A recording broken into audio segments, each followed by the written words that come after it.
Darren Espanto, sobrang nag-enjoy ng pinatungan ni ate girl Jackie Gonzaga.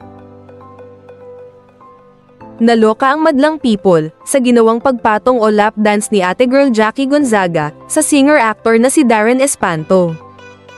Viral na ngayon sa X, dating Twitter, ang video na in-upload ng netizen na si Kia Lee na kuha sa naging year-end party ng It's Showtime. Sa naturang video ay makikita na nakaupo si Darren sa isang monoblock, kung saan nilapitan siya ni Jackie at binigyan ng lap dance.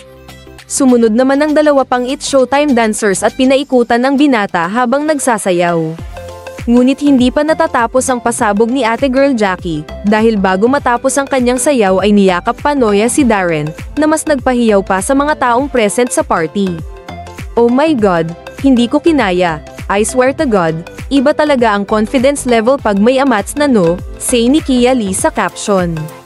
Agad namang umani ng samot-saring komento mula sa netizens ang naturang viral video, kung may amats na si Darren, mas grabe yung Jackie kung ano-ano pinaggagawa, comment ng isang netizen. Saad naman ng isa, bagay din naman talaga sila, may kilig naman talaga. Diyos ko Darren di ko kaya ma-develop si ate Jackie mo sa ginawa niya kagabi, hirit naman ng isa. Biro naman ng isa, lagot ka na naman kay meme vice niyan Jackie. Wala namang malinaw na chika, kung paano nauwi sa wild lap dance ang pagsayaw ni Jackie kay Darren, habang nagkakatuwaan sila.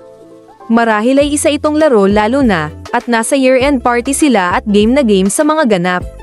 Sa ngayon ay wala pa namang pahayag ang pamunuan ng It's Showtime tungkol sa viral video. Matatanda ang minsan na ring napag-alitan si ate girl Jackie, matapos mag-viral ang video nitong nagsasayaw sa saliw ng kantang Water, kung saan mapapansin na tipsy na ang dalaga habang puma-party.